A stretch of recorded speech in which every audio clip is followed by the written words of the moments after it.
Two boys aged 12 and 13. A story that the both sides of family violence shocked the entire country and raised a question that is taught today. How come something so terrible for so long without anyone stopping it? In today's video, you'll learn every details of the crime and the case left on the city. On Christmas Eve of 2003, João Victor and Giovanni faced the first great trauma of their life, the abandonment by their mother, Cláudia Lopes dos Santos. Cláudia was married to Alexandre Rodrigues, the father of two boys, and according to her, the relationship had become unbearable. João Alexandre was extremely violent of the two daughters she had from a barbarous marriage, and she claimed that they would be the girls insulted and humiliate them and times even then food. Yet in the case of two boys, everything seemed different. He treated them like princes. And the night on Christmas Eve, she left, leaving John Victor and Giovanni in their father's car. After that, she disappeared from their life. For 5 years, there was no contact. Claudia only sent the boys again short before they traded, and the same years they died. 2008, about 2 or 3 months before the crime. Sometime later, João Alexandre remarried, this time to Eliane Aparecida Antunes, who would become the boys' stepmothers.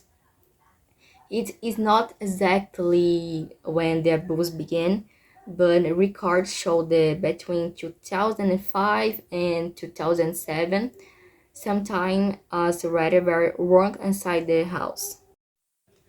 During the time, the two boys were taken to the shadow for minors and vulnerable situation, and according to their documents, the reason they were was directly connected to the relationship of the stepmothers, and realized the first clear singing of the West Atticum. Think about it.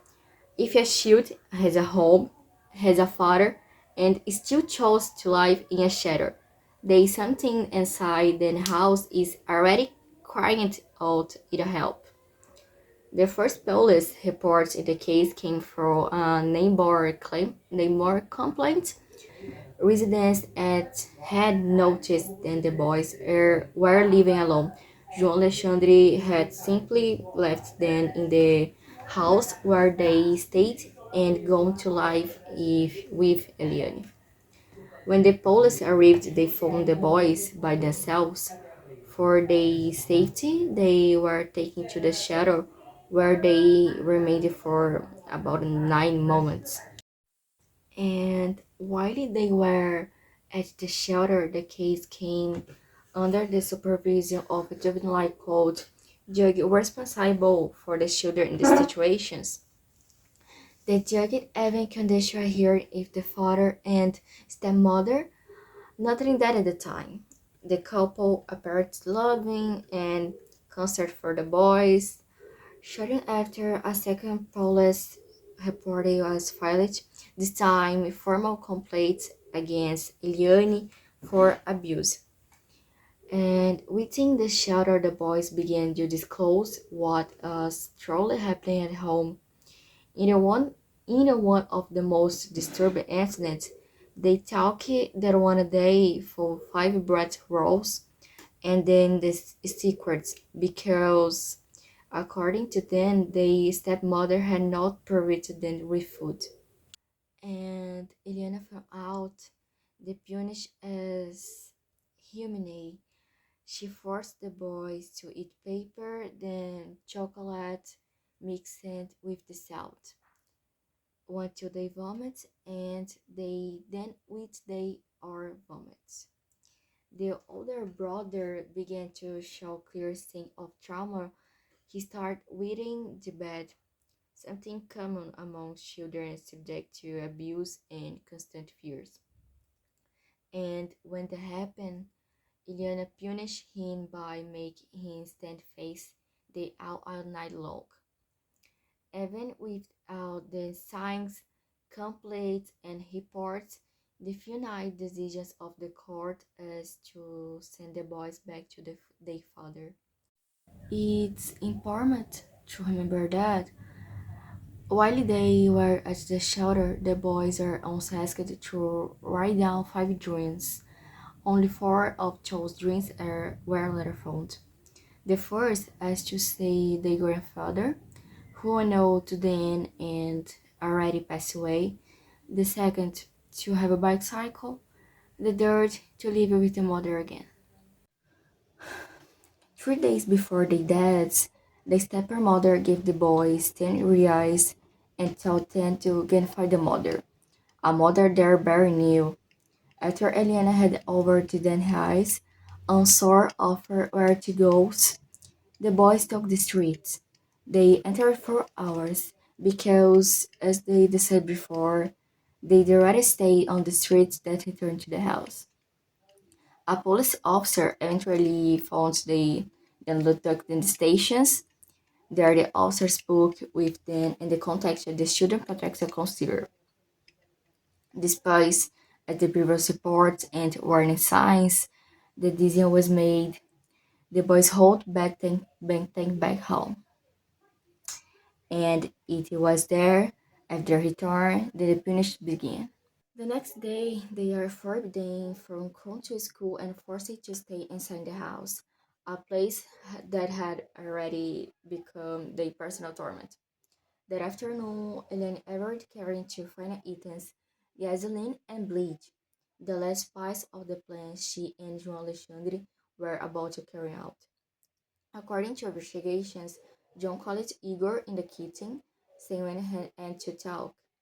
There, he suffocates the boys with a plastic bells. In another room, Elaine stabbed John Victor in the abdomen. That was now, according to forensic report, believes every talking. Then the company tried to destroy the evidence. They poured gasoline on the bodies and tried to burn them. But when they realized that was enough because burning a body is not easy, they resorted to something ever more horrifying, dismembered the remains and placed them in garbage bags. Later day, John left work for work, with investigations believed as a temple to avoid suspicions. While Alien stayed home, distributed the guard bags across several blocks. Around 11 o'clock the night, the garbage truck came to collect the last bags on this route. Device as motor from suddenly the mechanism jammed. They worked as to check as the blocking and discover the foot of one the children. In shotguns, the more open bags and the 4 additional body parts. The police were killing and malicious. When the officer arrived, they contacted the prince's chief and described the scene. Upon reading to remember two boys was standing on the station their days, where they asking for help, and instantly made the connections. He talked of the piece of paper where and he write down the boy's address and the street here. When I read it, he noticed the living room lights now. He knows they like them irritated and always come from the bedrooms. The door was sleep open, so they went inside. And the first thing was the smell. I think suffocation mix of gasoline and burn his ear that clung in the ear. They found Eliane and of the officer asked why the boys here. She answered called they there at the school and hadn't come back eat. This is at 4 in the morning. When questioned about why she's went worried, she shortly say they are dead, claimed the boys of despair and even at that they raised jokes. Sensing the existence in the store, the officer decided to bluff. We already know everything. Your husband and yourself surrounded us in the confess. Eliane, who had an older son from Barry marriage.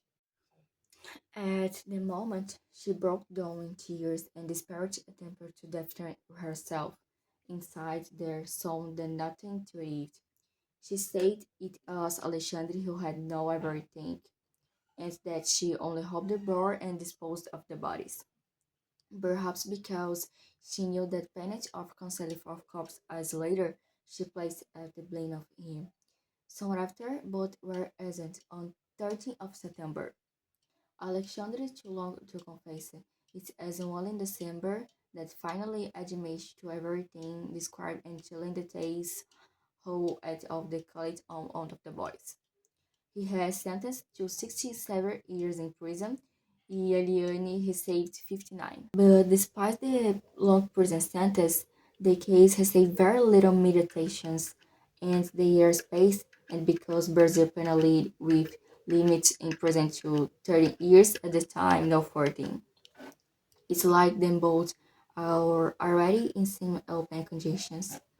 And so they start and that before it's a truly big, the corresponding release in this destiny or chance or individual choice. It was a mission. The mission of the justice system that send the children back to very place that they forward. The aims of children protection serves their ignore the awareness against the aims of a society that heard the screen and the person is a normal.